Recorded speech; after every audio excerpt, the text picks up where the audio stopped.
Bob Barone, investment advisor at Savvy. What do the latest indicators suggest about economic conditions? Well, there are soft data and there's hard data. The soft data are surveys, and they've been telling us for the past few months that the economy, specifically economic growth, is softening. For example, in a recent New York Fed survey, they found that 1 in 8 respondents said they would be unable to meet a minimum debt payment over the next 90 days. Um, then there were some Wall Street Journal articles. The first one was titled Walmart Cuts Jobs in Restructuring Move. Um, Walmart said they would eliminate 1,500 jobs. And while that isn't a lot for a company the size of Walmart, it also means that they aren't hiring. The second article is Americans scale back vacation plans. What does that mean? It means more road trips, fewer flights, and that has an impact on the economy. The trends in the most recent JOLTS report, that's the Job Openings and Labor Turnover Survey that the Department of Commerce does every month, shows that job openings are rapidly falling and new hires are down. Um, and and and also that there's less job hopping. Uh, and we've also seen a couple of upticks in the unemployment rate. It's now at 4.2%. The Federal Reserve's latest meeting minutes, they say that they think that the unemployment rate's going to 4.5% by year's end, up from 4.2. My view is that it's going to be approaching 5% by that time.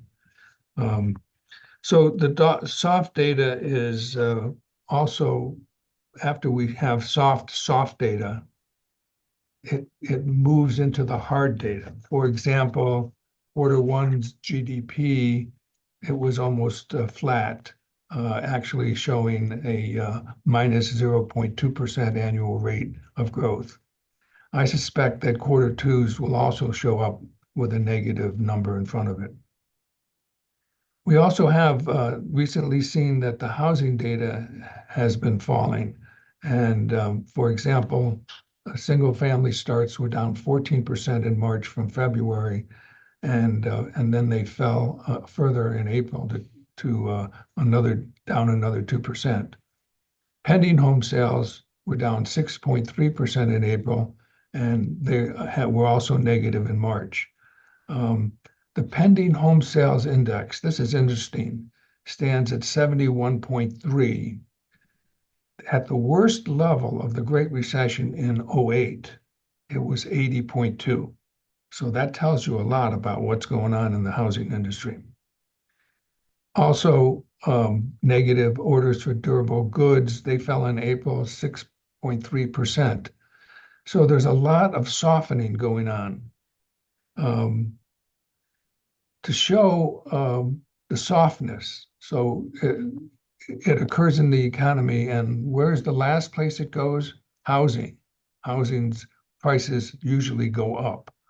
But the Case-Shiller Home Price Index, which measures median home prices, actually fell in March for the first time since January of 2023. Based on these current conditions, to what extent, if at all, might the Federal Reserve adjust interest rates and why or why not? It's generally accepted in economic circles that when the Fed alters monetary policy, it takes several months to percolate through to the economy.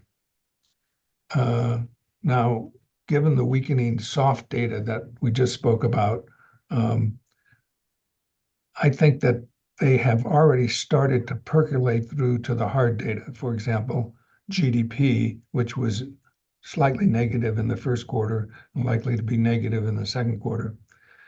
The Fed, with this data, and because it takes several months for the Fed's change in policy to percolate to the economy, The Fed should be actively moving monetary policy now when the indicators are showing that the future of the economy is slower.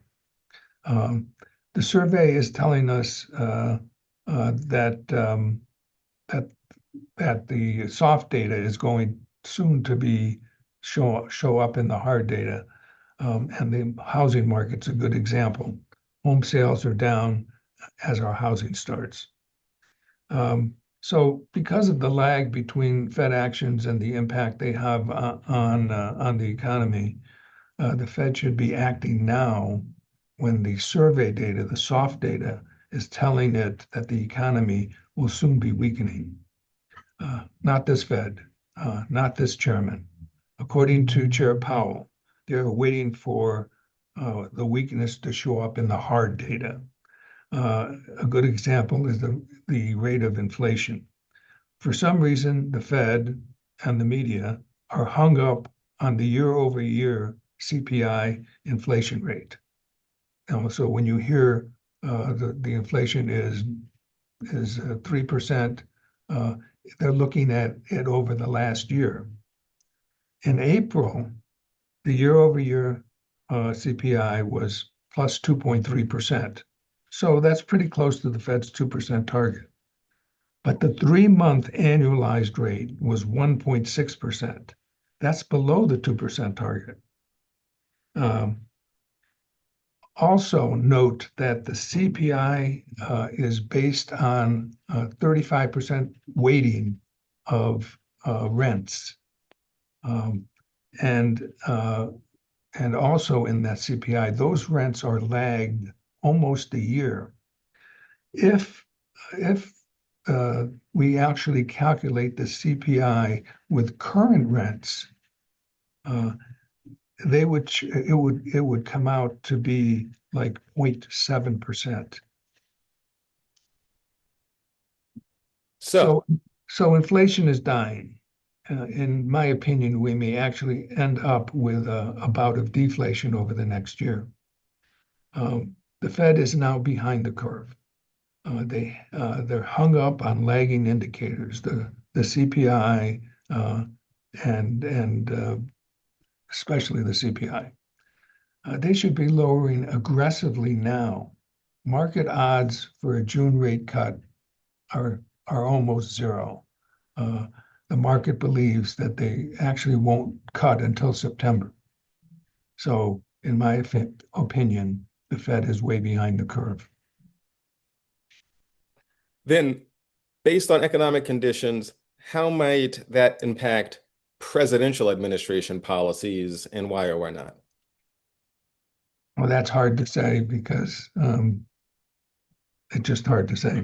Um, the as the economic slowdown unfolds, uh, I suspect that Trump would.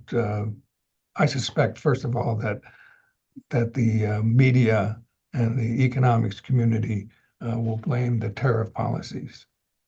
Um, in the last few days, we've seen this new moniker called Taco. Trump always chickens out. Um, and this implies that he will eventually, if the economy softens, he'll withdraw those tariffs, especially if the media is blaming them for the economic softness. Um, because tariffs, by their nature, are inherently restrictive. Uh, as the economy slows, uh, those tariffs should be removed, um, or at least the tariff rates should be reduced. On the other hand, the taco moniker may just anger the president and stiffen his resolve to keep the tariffs on. So we don't know. Bob, these have been excellent insights. Thank you for your time.